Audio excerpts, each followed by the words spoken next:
Hello, I'm Derek Wheatley. Why was the pause there? And welcome to episode 11 of the Wheatley podcast. Thank you for tuning in as always. Thank you for your support and showing us some support on Saturday night when we did our little live thing, which I do for about 20 minutes.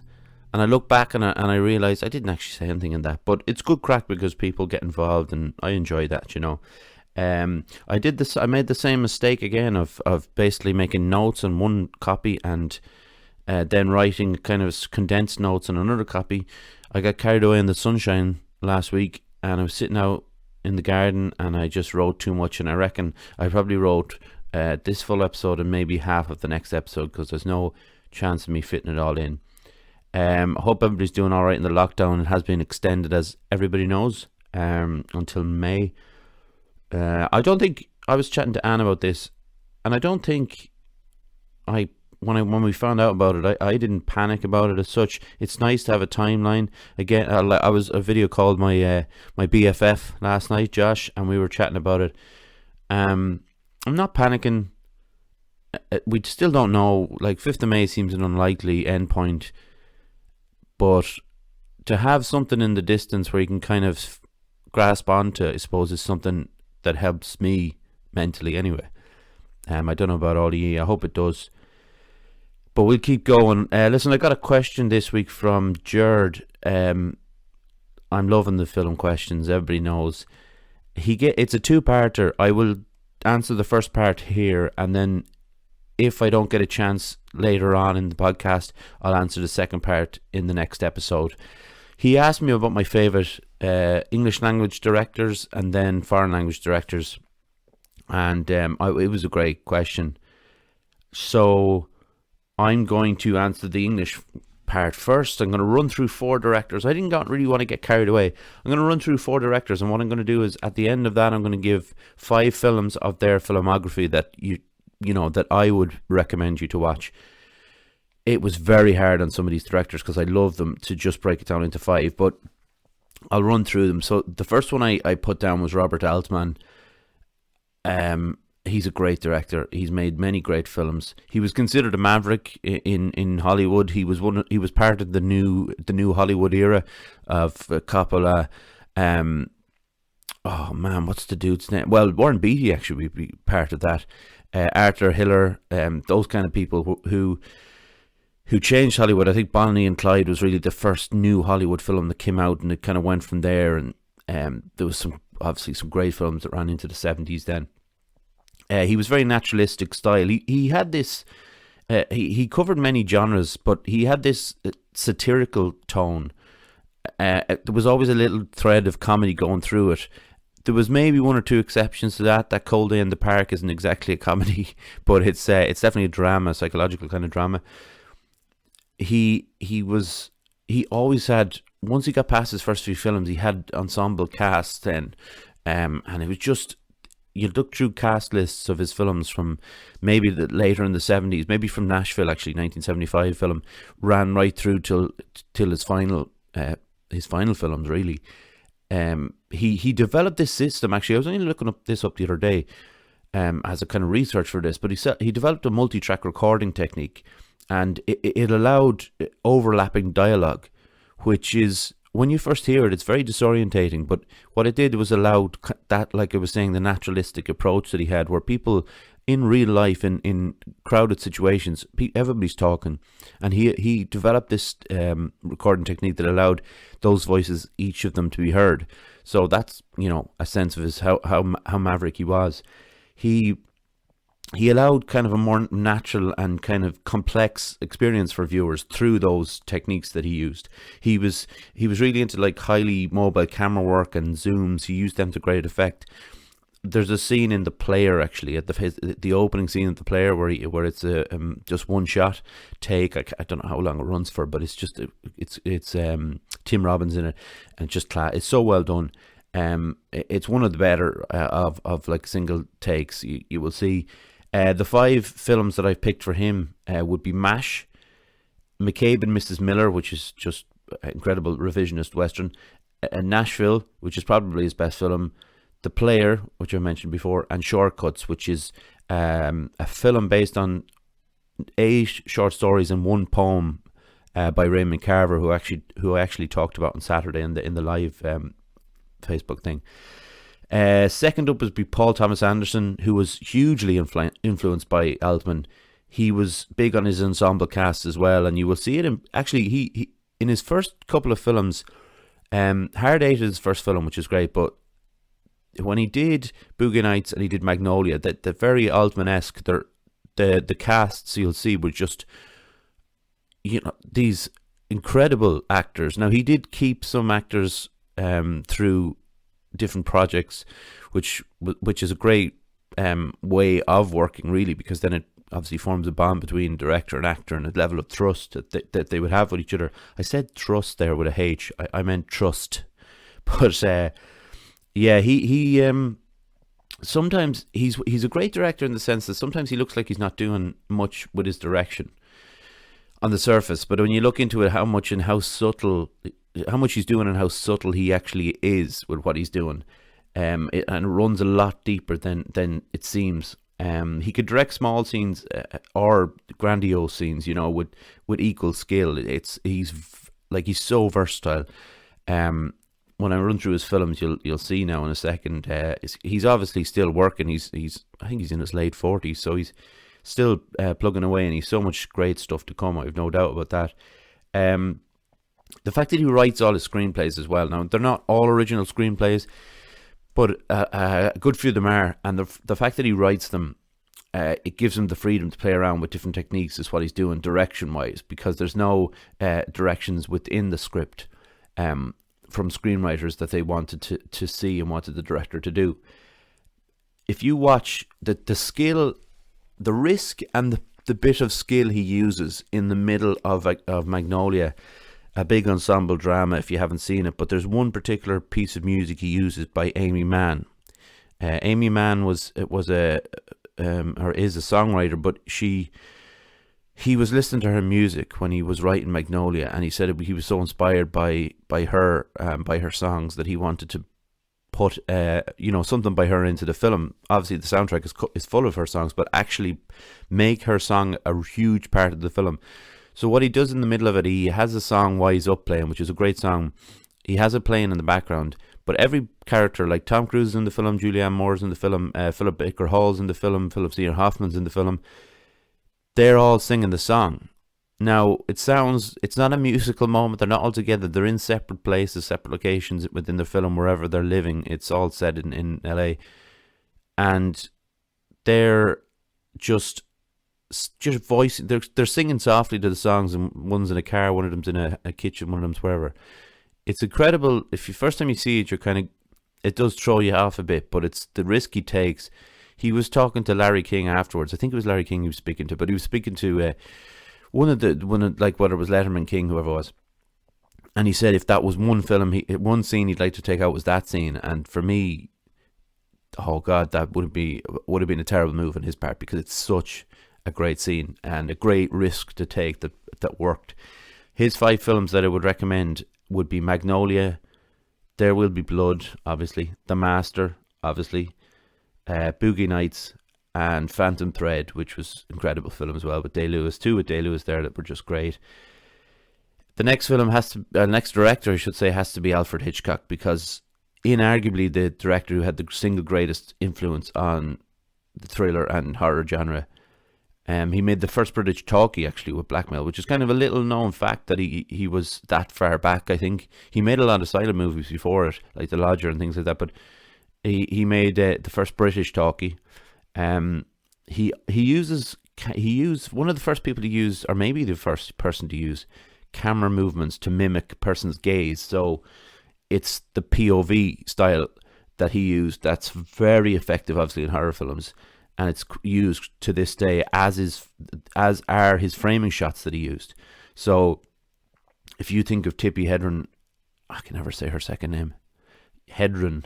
If you think of her in the Birds, and at one point she's in the attic or an upstairs room, the camera zooms right in on her as the birds are coming for her, and it really heightens the tension in the first place. But when it's actually happening, the attack, it's so much worse because you're right in and you can feel that terror coming from her and the tension kind of ratchets up. Ratchets. And that's another one. I keep picking words that I can't believe pronounced this morning. It's early. What time is it? It's 7:15, yeah. But it's a good time to do it because my head is kind of awake.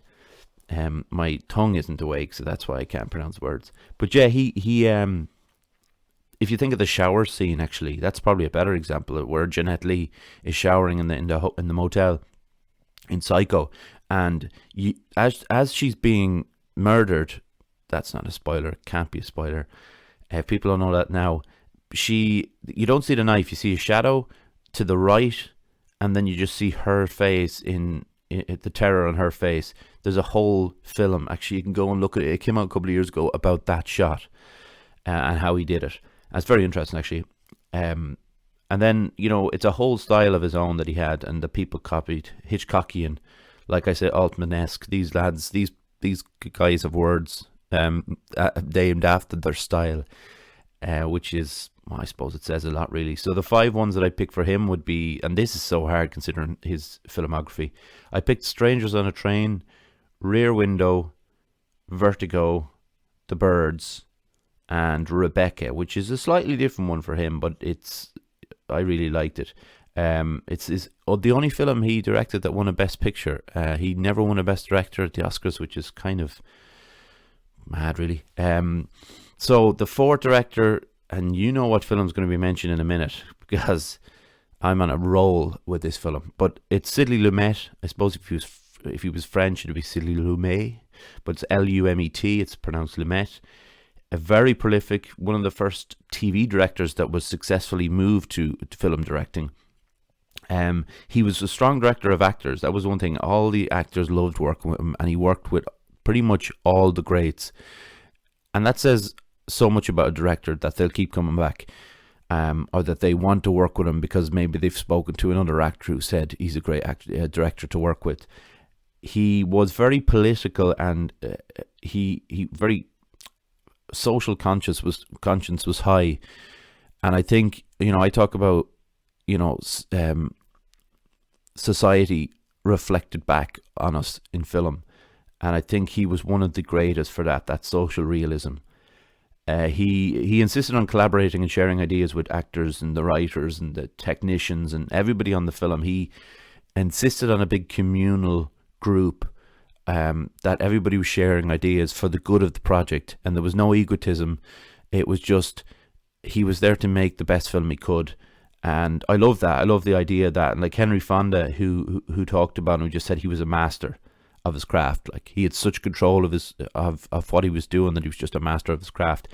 He's not as mentioned as maybe the people have mentioned before, and he's not as talked about as the great directors. But if you actually look through the 50 plus films he's done, it's an incredible body of work he has. And here we go.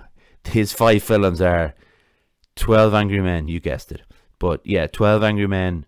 Listen to these 5 films though. 12 Angry Men, Serpico, Dog Day Afternoon, Network, and The Verdict. The people he worked with in those films, like Pacino appears a couple of times, obviously Paul Newman's there, Henry Fonda's there, Peter Finch is there in Network, Faye Dunaway is there in Network. It's just, that's an incredible 5. That's just 5 of his films. If you haven't seen them, like 12 Angry Men and Network are in my top 5 films of all time. My top 5. So that's 1. What is it? 1 and 2 or 1 and 3? It's definitely 1 and 2. Is it 1 and 2? Yeah, I think it's my first and second favorite films were directed by Sidney Lumet. When I talk about foreign directors, whether it's later on or tomorrow's, there's a director in there who's directed 2 films in my top 10. So it goes to show how much I think of these directors. So, Ger, I hope that answers your English language directors. I would hope that, I know you want to watch more films, even though you watch a lot of it as it is, but you want to be, some recommendations. I hope the 20 films I named there, I'm sure you've seen quite a few of them, but I hope there's some that you haven't seen that you can have a dip into. So, yeah, the next part of, let me see. I've made the mistake with these 2 notebooks again, and now I'm trying to figure out where I am and what I'm at. Yeah, here. Okay, I have a friend who asked me to talk about this. It's a really important subject, and I like to think I would have got around to it eventually. I'm going to give you, basically, it's something I had to research because I didn't want to mess it up, really. It's about how you help a loved one through their depression or their anxiety. How you can help, how you can sit with them, how you can just be there for them.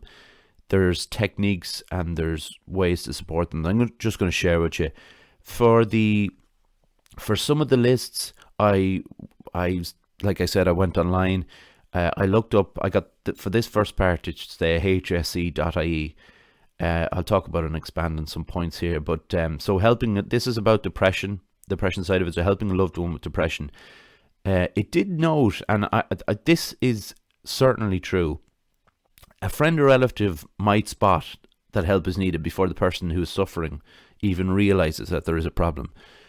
It's the change in the patterns of behavior that people have, especially people we live with or people we're going out with.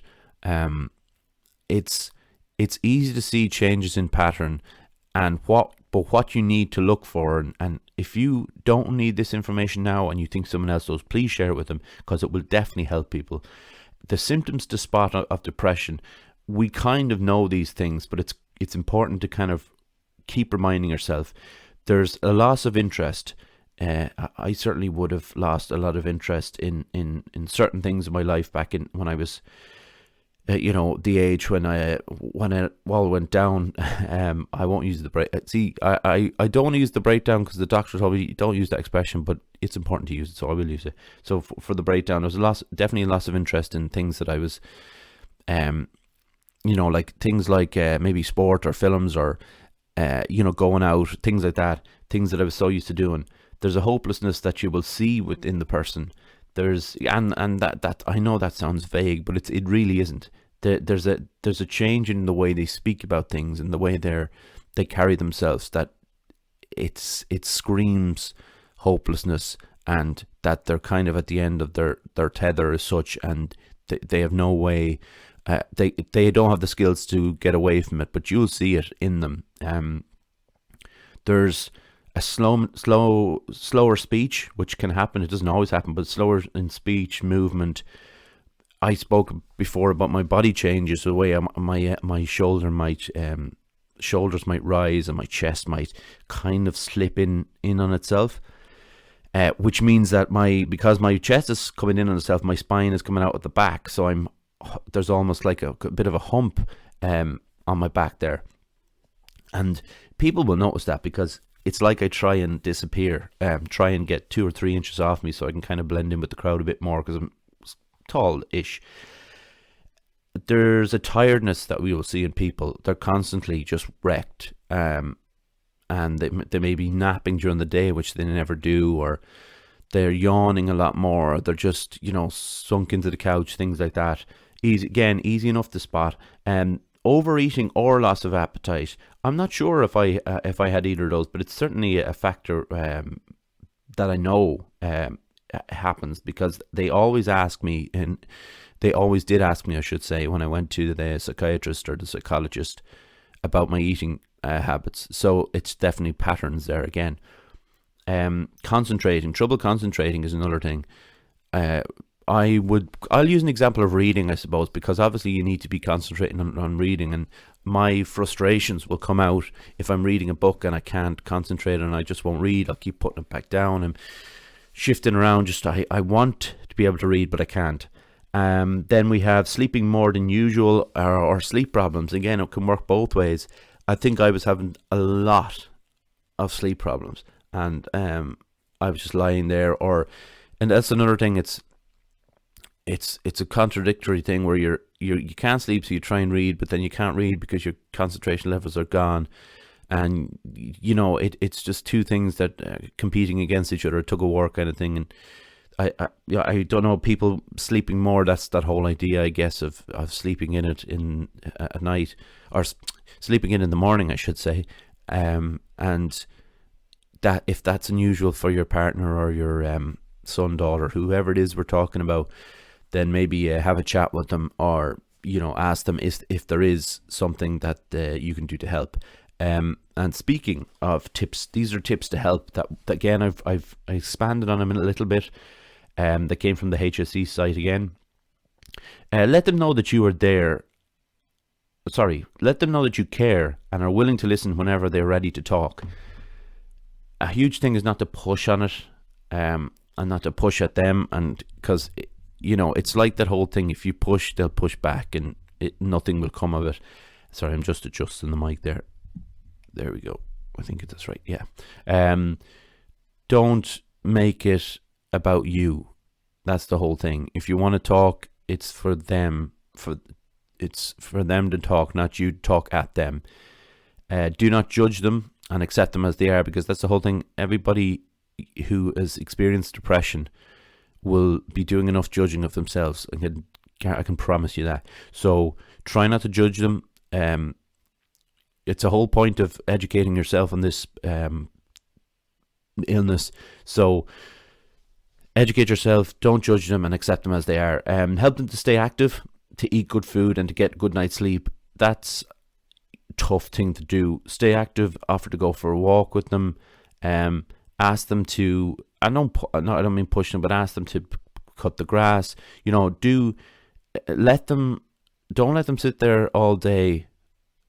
Try and be the person that is going to be active with them. So if they sit there all day, they're going to maybe have problems sleeping at night. If they get some exercise, obviously it'll be easier. Good food obviously helps with mood in general. So if they're the one that cooks, maybe give them some time off and go and cook, but make sure it's some good healthy food with protein and fruit and veg and all that in it. It does help. Find support groups or therapy service that might help. My mother was great for that when she went online, when she wanted to educate herself on it. So she went online, she took it upon herself and wanted to find out ways to do it. So she would constantly give me things that I could do.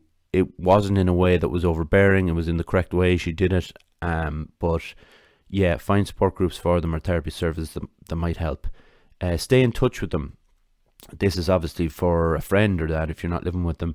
Send them messages, give them a phone call, try and get them to meet up with you. Call to their homes if they can't leave the house, because that's another thing. They may not want to leave the house, but if you say to them, well, I can call over, they might be screaming out for that, but they may not ask you. So you can call over, have a cup of tea with them, have a chat. It doesn't have to be about things like depression or heavy topics or anything like that. It doesn't need to be. It just needs to be someone who's there to listen and to also take their mind away from it. So you're going with your own stories. It takes them out of their pain for a brief moment if you're telling them a funny story, what happened to you when you went to the shop the other day, or when you were talking to another friend. Whatever it is, it will distract them from their own things, and it'll give them something to think about when you leave, if you don't live with them. That's very important. Stay in touch with them, message them. If they can only do messages, I'm not great on the phone, like I say loads of times.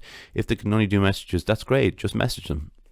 Ask them how they are, tell them story, as I said. Just distract them. That's what if you really want to support them, that's what you're there for.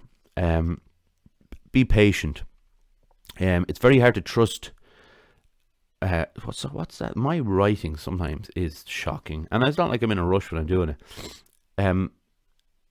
It's very hard, but trust me when I tell you that things are much harder for them. Actually, that's actually something I wrote when I don't write things out of websites. I write stuff that have to be read 6 times before they're actually understood. Yeah, so sorry. It's very hard, but trust me when I tell you that things are much harder for them. So the patience, some of us have amazing patience, and some of us do not. But remember, it's not about you. Remember, the reason that you are trying to do all this is for someone you love. So be patient with them. Even when you're speaking to them and you're trying to get stuff out of them and you're trying to be their therapist and their wife or their father or whatever your relationship is to them, you can be all of those things, but be patient and let them because it will happen. If all of these steps are followed and you love them and show them you love them, it will happen that they will open up, and that's when your patience will pay off, and that's when they will realize how important you are to them and how much they are loved. And that's the whole thing about depression is you want to feel loved, because you do not love yourself in those times, and if you don't love yourself, you think nobody does love you. So I nearly got emotional there with that one, but yeah, it's be patient, it's be there for them. If you are there, they will eventually begin to reward. They will eventually begin to do what you want them to do, in the senses get better. And the last thing on it, and I want to say this to the person who asked me this question, and I want to say it to everybody who is there for a loved one, and the people who were there for me at my toughest times. Take care of yourself, look after your own mental health, because the last thing that's needed is for you to go down that rabbit hole of depression. You have to, this is probably more for the ones that are there day in, day out for that person, will live with them, and is a wife or a partner, a husband of that person. Look after yourself. You're doing amazing work. It goes like, it should go without saying, but it doesn't, because a lot of people don't appreciate what you're doing, because maybe they haven't been in that position. I appreciate what you're doing because I know people who have been in the position for me. Look after yourself, right? It's so important for you and for them, because if you're there, kind of shining light, if you're there, carer, if that's that's people think that's too strong of a word. It's really not, because it's what at that moment it's what you are. They look at you as their carer, and we think of that word as in different contexts. Contexts. You are their carer for now, but please look after yourself and keep yourself active and keep eating good food yourself and getting good night's sleep. It's as important as for them as it is for you. So please take care of yourselves as well, and as I said, for the person who asked, look after yourself, all right? And thank you for asking the question to bring this up. Fusion Training Centre, Monksland Athlone. A place to train in Brazilian Jiu-Jitsu. I messed it up. Kickboxing, martial arts and CrossFit. A great atmosphere with experienced coaches and a real sense of community. If you want to join the team, find us on Facebook at Fusion Training Centre or drop in for a chat. Fusion Training Centre Athlone. Train like a warrior. I messed it up and I'm not going to edit it because I don't want to. Hopefully we'll be back soon. Missing it a lot. That was the first thing I thought of 3 weeks when I heard, 5th of May. I was like, no jiu-jitsu for 3 weeks for sure. Anyway, okay, so part 2 of what I was asked to talk about. I looked this up again. And then I'll speak of my own experiences. But this came from Greater Good magazine from UC Berkeley. That's not the name of a person, by the way. That's the name of the publishing place. I don't know, college maybe. So it's about helping someone with anxiety. And there's 7 points in it. And as I said, I'll talk a bit about. I'll expand on it a bit, and we'll see where we get. So the whole thing about it is like you have to understand how it manifests itself.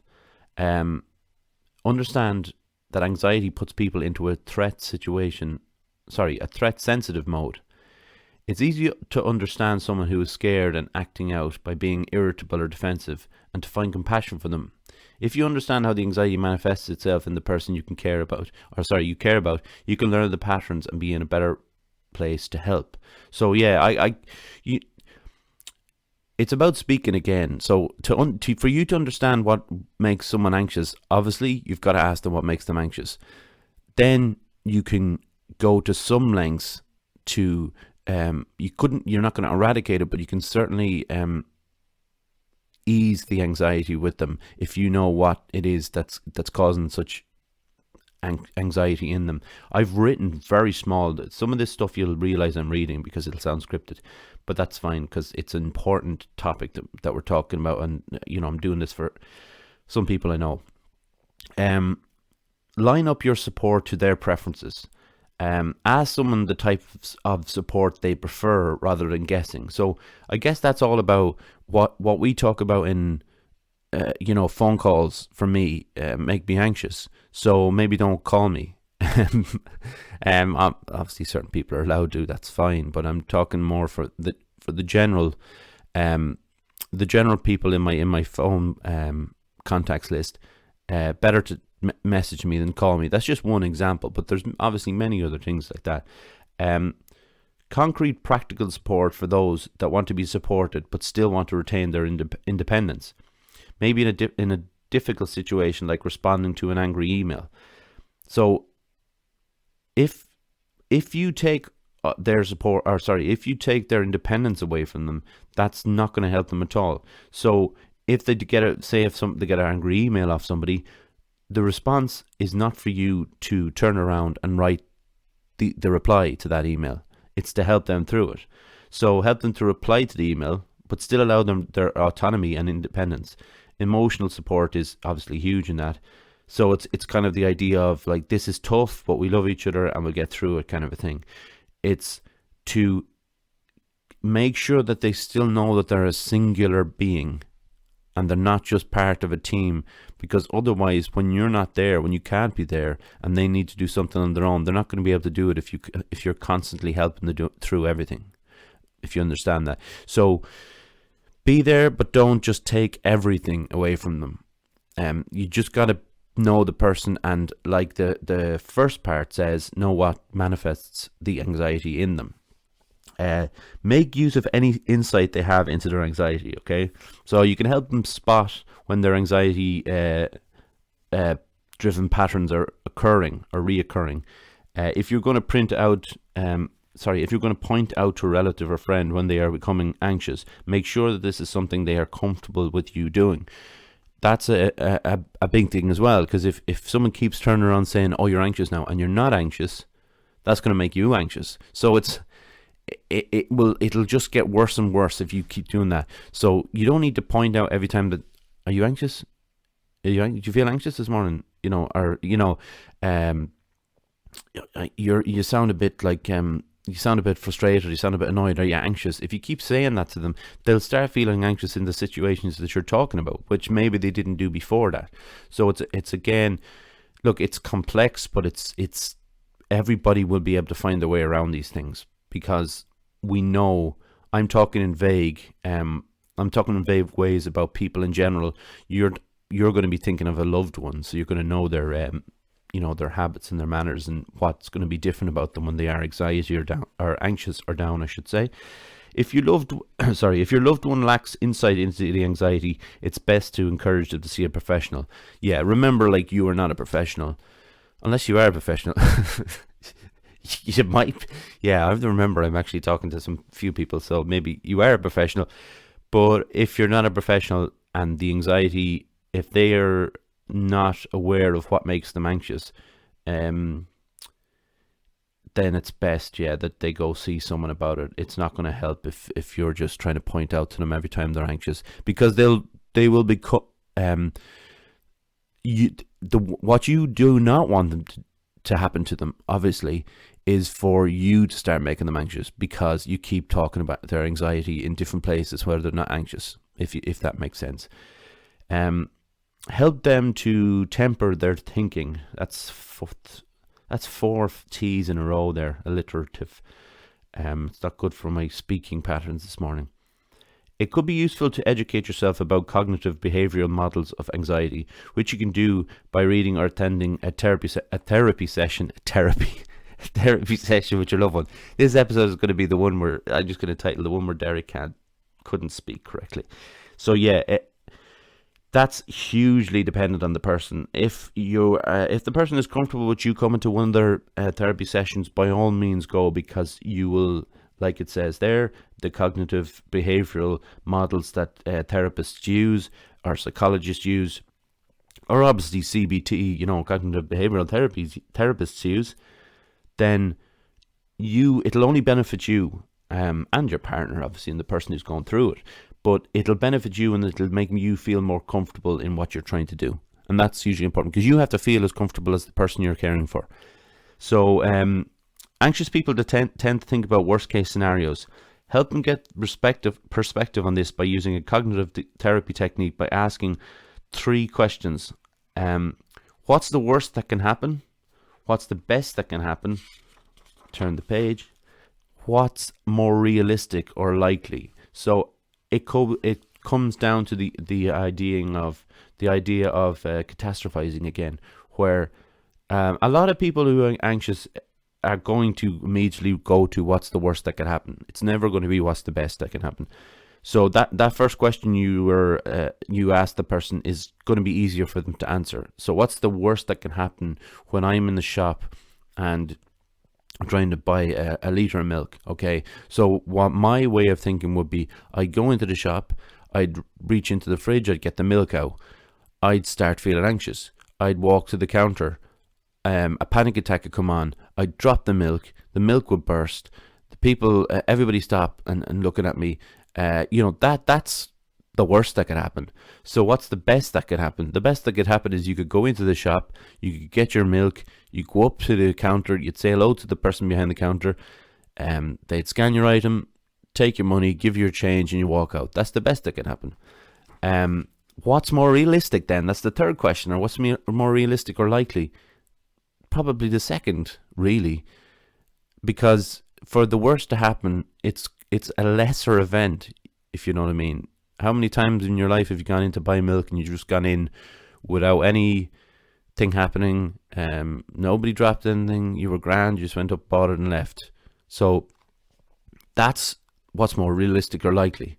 So when you talk to someone like that, you can change their behavioral pattern, what they're thinking, and that can only help in those small things that they're going to have to start. What I had to start from the start was to go through town on a bike, to eventually stop in and buy a cup of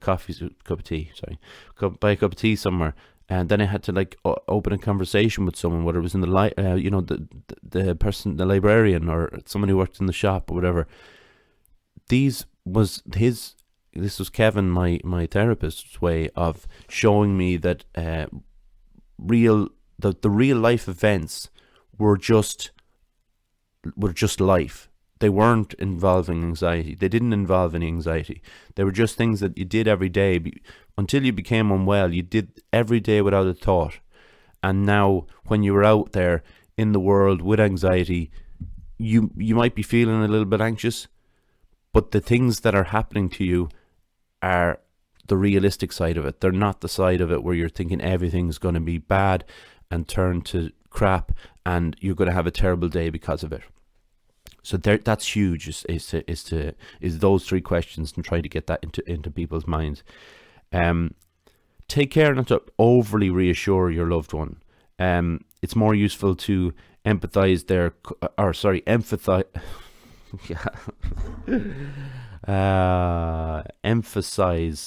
coping abilities. Yes, man, how am I so bad at these words today? See, my terrible writing. I'm writing it too small as well. It's very annoying. And this is a good episode, I think. It's going. Look, I should have asked these questions. What's the worst that could happen? What's the best that could happen? Anyway, emphasize their coping abilities. Don't constantly reassure them that everything's going to be all right. That's hugely important as well. Obviously, it'd be grand. Someone telling you that all the time is going to actually make it worse, because you'll turn against them in the sense you'll go, how would you know it's going to be grand? So, because that's where your mind is, and it's in a negative mode. So it's useful to talk about what they can, their ability to cope, and in the sense that everything's going to be grand. We were here yesterday. You went into the shop, you bought your milk, you came out, and it was fine, wasn't it? Well, it's going to be grand today. So you're telling them that they have the abilities to cope with this stuff because they've done it before. But just don't overly reassure them. Don't overdo it. Just make sure that you say it You only have to say it once. It'll get in there. So just, don't go mad on the the reassurance. It's actually, it can get, not only can it get, well, can become redundant, really. Offer support, but don't take over. So that, again, that's the thing that I talked about with depression. It's you don't feed the sufferers avoidance of things by helping out or taking over, because then they'll never get better. If you don't let them go into the shop and buy their milk, if you just keep doing it, they're not going to be able, they're going to rely so much on you, that when they eventually have to do it, when you're not there for whatever reason, and they have to do it, they'll avoid it. Support means helping someone to help themselves. Like I said, that's the whole point of it. It's guidance, reassurance, but at the same time, you've got to give them their little bit of space to work out what it is that's stopping them going in and buying that milk. I'm only using this as an example. I'll keep using it because I'm not going to keep changing it, or otherwise it'll only confuse things, obviously. The exception of this is if somebody's anxiety is accompanied by severe anxiety. I suppose that'd be like me at the start, really. They may be so shut down that they might temporarily need you to help them do everything possible to keep them alive, and that, obviously, that's so important. I wouldn't downplay that in any way.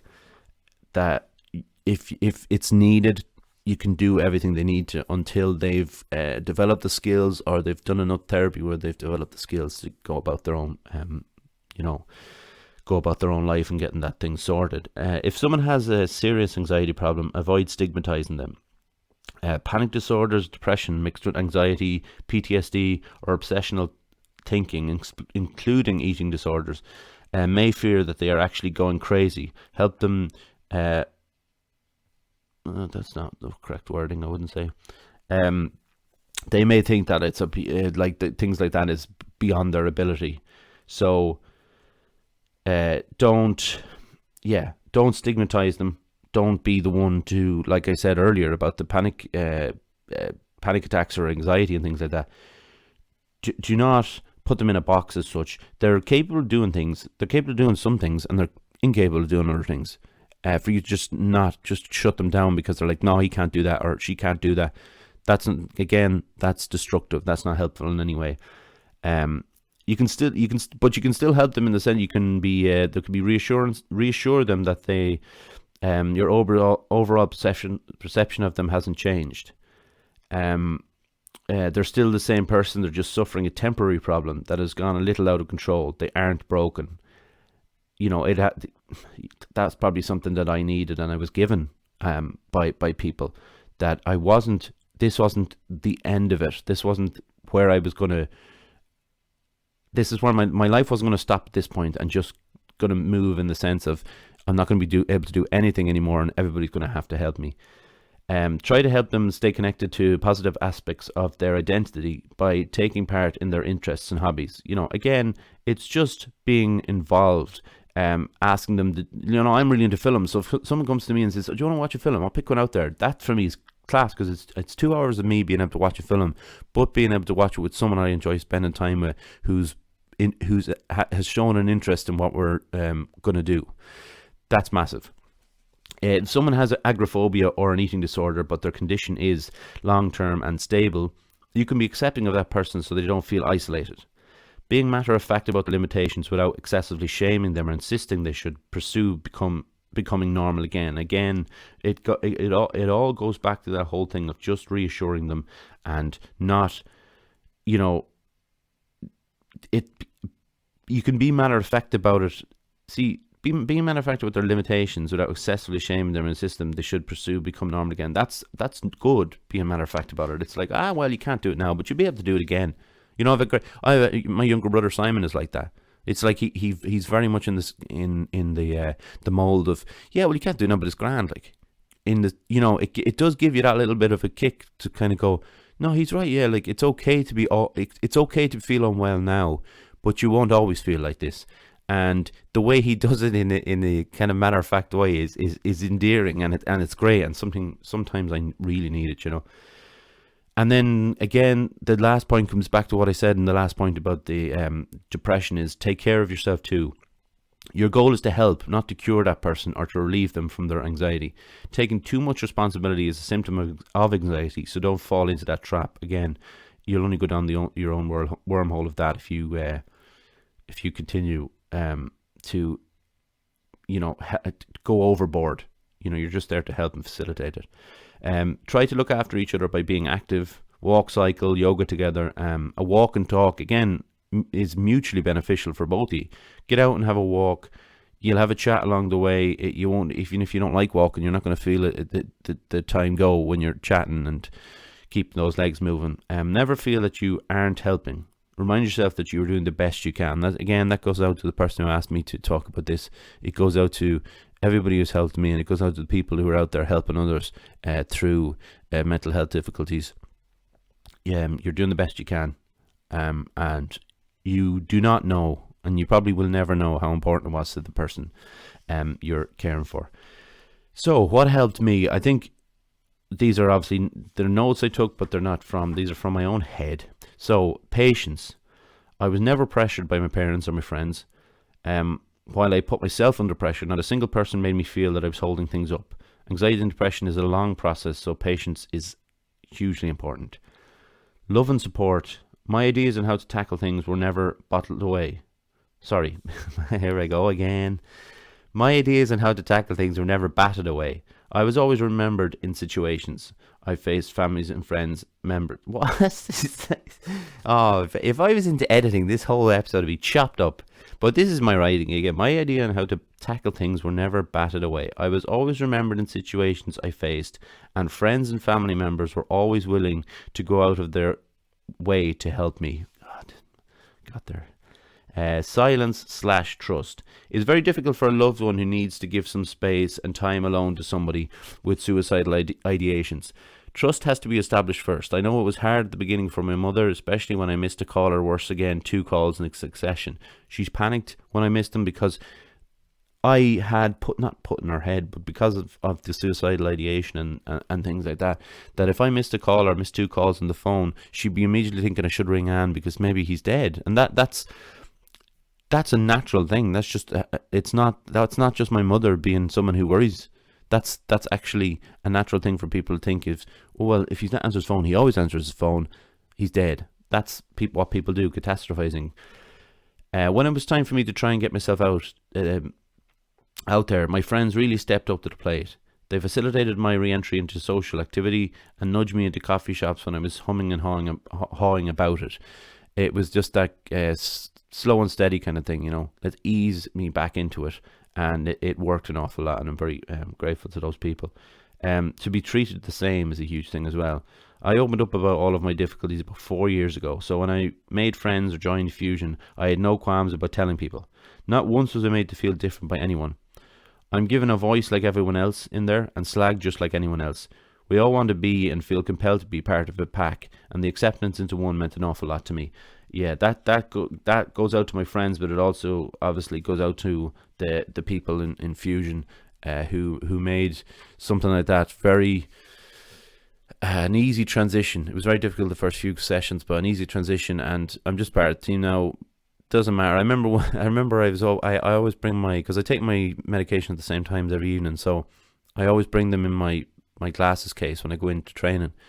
And I remember one of the younger lads turned around to me and said, what are those tablets for? And you know what it was? My mind immediately went to think I was going to say, they're just like vitamins or whatever. But I just turned around and said, I've got anxiety and I'm bipolar. And he was just like, all right, grand. And this is the thing, we think that these people are just going to go, oh Jesus, and back away from us. They don't. So you're accepted by people, and you just have to remember that that's the case. They're not going to back away from you. And if they do, maybe they're not the right people or the right person for you, So, Ger, I'm going to get to your second part of the question next week, if that's cool. The foreign language directors, it's good because it means I have some of next week's questions or next week's episode written already, which is fine. I just want to talk about this.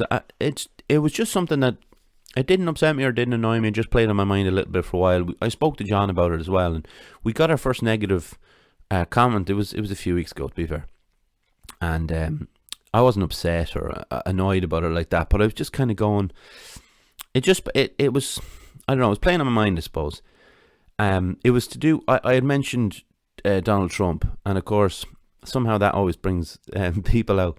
I mentioned Trump and Johnson, and this person said that I was uninformed and I wasn't reading the right news or watching the right news, and that the thing about Trump was wrong, what I said. So, that's their opinion. That's good. I wasn't going to make a big issue of it.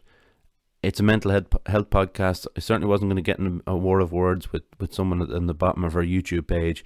I deleted the comment. I probably shouldn't have deleted the comment because it's his right. It's the guy's right to say it. But like I said, it was a reactive thing on his part, and it's fair enough. So I have to, it's like realizing that the difference in politics are there. I guess I kind of want to go into it a little bit, but I don't want to upset anyone. It's not my job. He said he was enjoying the podcast up until that, and I wasn't watching enough Fox News or something, that I didn't have a fair and balanced opinion on it, which is, it's one thing. But I was up this morning, and I was before I came on the podcast, started the podcast, and I was watching some certain things, and I saw this thing about yesterday with Donald Trump did a press conference. So he's doing it. They're doing the coronavirus press conferences daily, and he has doctors there and people to talk about it, and whoever's there. He posted this video, he put up this video. He dimmed the lights in the room, and he put on the video, and networks cut away from it because the whole fact is it's a coronavirus press conference. He put up what it was essentially what are they called when politics are running ads for their campaigns, campaign ads, that's what they're called. So he put it up, and it was essentially he was rewriting a bit of history. He was suggesting that the mainstream media, as it's called, wasn't reporting or wasn't taking the coronavirus seriously during January and February, but he was. Now that we can all agree that is his, like, that's rewriting history. He wasn't taking it seriously. I mean, there's press conferences where he wasn't taking it seriously. So obviously it annoyed me, and I switched it off, and I said, "Oh, can't get involved in that, because I don't agree with Donald Trump. If I was living in America, I wouldn't vote for him, but I'm not living in America. So look, if this person wants to put up a negative review of what I'm saying again, that's fine. But it's my name." Wheatley is in the podcast name, so I'm allowed to voice my opinion from time to time. But what I wanted to get through from that was about social media. Now, we all know how we treat social media. We all know that if we're looking at it all the time, it's not good for us, and that's understandable. We're using it a bit more at the time now, because obviously we have more time in our hands. We're at home, and we're exposed to a lot more content, like the conspiracies about 5G, lads. Come on, lads, you can't. I saw a guy in a van, right? He was filming the queues on the N7, and he was calling everybody like me and the people who were following the guidelines, calling us sheeple, and that, we were all just sitting at home while the coronavirus is a hoax. I come on, this is not the time for that nonsense. But then it was a hoax, and what it was a hoax for is they wanted everybody at home so they could roll out the 5G, which was gonna wait till this thing is lifted, and then when our kids go to school, we'll be sending them to microwaves. It's like you're making things way worse by coming out with this stuff. I watched till it was a 3-minute video. I watched till 2 minutes until he said, I'll be fine, I'll be saved by my Lord Jesus Christ. Now, you're entitled to believe in religion if you want to believe in religion. But saying that you're going to be grand and for some reason everybody else isn't going to be grand is, I mean, it's something. And I even saw that, like, there was in the 5G towers, people were saying that we're spreading the coronavirus. If this stuff is annoying you, don't do what I did and watch it. Turn it off. Make sure that, like, everything you're taking on board isn't negative. Like, are things that leave you anxious or upset. That's when it's time to put the phone or laptop away, and it's okay to put the phone or laptop away. Don't go to bed feeling worried and upset because of something you saw online. Go to bed feeling all right. read a book, or watch some funny videos on YouTube. It doesn't have to be anything intellectual. It can be anything you want on YouTube that makes you feel good, or anything that you want on TV that makes you feel good. Don't feel guilty about these things. Guilty pleasures. Who cares about guilty pleasures? They're just pleasures for you, all right?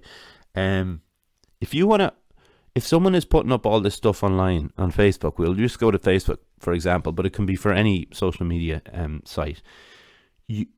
Like, the best button on Facebook is unfollow, because it's that whole thing. You don't have to feel guilty about unfriending them. They don't know you don't follow them.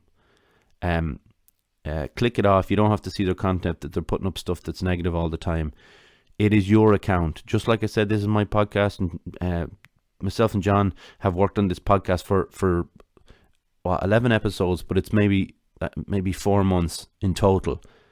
This is our podcast. We can talk about, this is a mental health podcast. It's the mental health is the most important thing, but this is it's your account. You can do what you want with your account. If things are really causing you to worry, then it is best to take a break or close your accounts.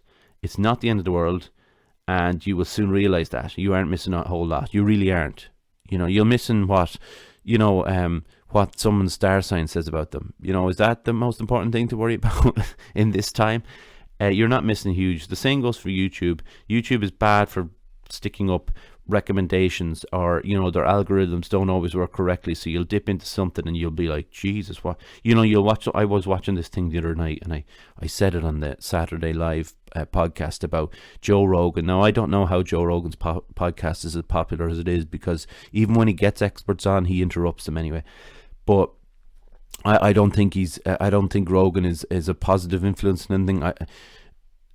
One thing you should never do is from afar diagnose people, be it with physical or mental health difficulties, right? I saw him talking about Joe Biden the other day, whatever your feelings are on Joe Biden, and he said he was cognitively in decline.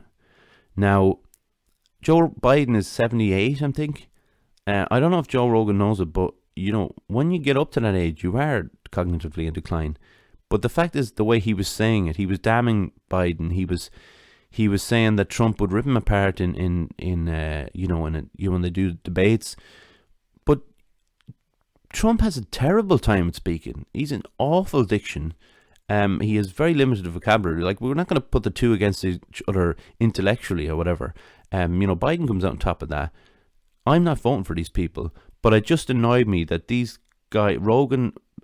I don't watch Rogan or listen to Rogan, but his friend Brendan Schaub was on, and they were talking about the coronavirus. I watched it for about 5 minutes, 3 minutes maybe, and I just felt so dumb watching it, because Schwab was saying there'll be no cases of coronavirus in May, and I was like, Jesus, imagine having that much confidence to talk that much shite. Sorry. That's the other thing. You click one link about it, and YouTube will throw so much more content at it again. And if it's making you anxious or depressed, please don't click it. Click on something funny or something silly, or something cute, or animal videos that you like. I'll slag off people watching cat videos. I'm only joking. If cat videos make you feel good, you go for it. The last thing on this, and this is the most important thing, is avoid the comment section. I couldn't avoid the comment made about the podcast. It came up on John's on our YouTube page, so John and I could see it, and yeah, I couldn't avoid it. Like I said, it happened. It's fine. People are entitled to their own opinions, but avoid comment sections. They're full of bile and a lot of hatred, and a lot of comments that are so over the top by trolls. That's where trolls hang out. Don't let trolls ruin any part of your life. Just don't look at them. Turn it off. Everything's fine if you turn off your laptop or your phone or whatever. It's grand. I could talk all day, even though the way I'm speaking today is shocking. I'm going to write a lot clearer for next week. Actually, I've already done a bit for next week, and the writing is even smaller, so we'll have a bit of fun with that anyway. Look, shout out to John and all the work he's doing. If you're friends with John, if you're friends with me and you're friends with John, you're listening to his podcast, please go and give to the charity he is collecting for. because John is doing push-ups, 3,000 in the month. Some man, I hate push-ups, I do. He is up, I think he's up to 1,350 as I speak. So he's getting there, and he's listening to some Pantera and a bit of bit of metal to get him through it, and that's the music you kind of need. Shout out to his family and Megan, of course. Thanks to Ger, my mum, my dad, and my grandfather, who we shone a light for my grandmother on Saturday night. You know, people were shining lights for workers and stuff, and we shone a light for my grandmother, who passed away on the 13th of April in 2017, and we celebrated her life by shining a light. We miss her terribly, obviously. Subscribe to our YouTube channel, please. We're trying to get the numbers up, and that so we can get into other people's algorithms that I was just giving out about. Facebook is the Wheatley. Instagram is Wheatley the Weekly, and Twitter is Twitter is Wheatley_the. We are on Spotify, Apple, Google Podcasts, Breaker, Overcast, Pocket Cast, and Radio Public. Yeah, once again, thank you everyone for tuning in. Thank you to my friend who asked me to talk about the how to care for a loved one. Listen, hang in there, and to your significant other, hang in there too. Thinking about you. Thank you to Ger for asking the question about the directors, and as I said, I'll follow up for it on next week's show. Yeah, we can't believe people are still listening. Still people are still paying attention. It's great. I hope everybody has a good laugh at how I can't speak this week. So look after yourselves in lockdown. We'll keep it going, and yeah, mind yourselves. Bye.